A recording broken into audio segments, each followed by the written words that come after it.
নমস্কার, ঠাকুরকে প্রণাম জানিয়ে আজকের নিবেদন। গোপীগণ বনভূমিতে শ্রীকৃষ্ণের পদচিহ্ন দেখতে পাইলেন এবং লক্ষ্য করলেন যে পদচিহ্নের মধ্যে ধ্বজ, ব্রজ, অঙ্কুশ, জবাদি চিহ্ন বর্তমান রহিয়াছে। শ্রীকৃষ্ণের যে পদচিহ্ন, এই পদচিহ্নটা কী? পদচিহ্নের মাহাত্ম্য কী? শ্রীচরণ সেবী ভক্তগণকে মাধুর্যাদি দ্বারা কৃতার্থ করিবার জন্য পদচিহ্ন ধারণ। ধ্বজচিহ্ন কী?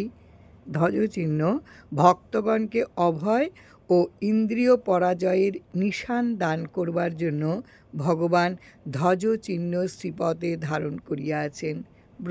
ব্রজচিহ্ন হল ভক্তগণের ও প্রণতগণের পর্বত পরিমাণ পাপ ছেদন করিবার জন্য ব্রজচিহ্ন ধারণ করিয়াছেন। জব চিহ্ন দ্বারা ভক্তের কীর্তি জগতে বিস্তার করেন।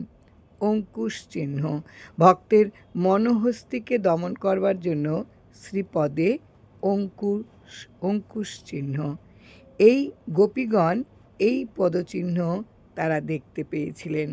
জয় রাম, জয় রাম।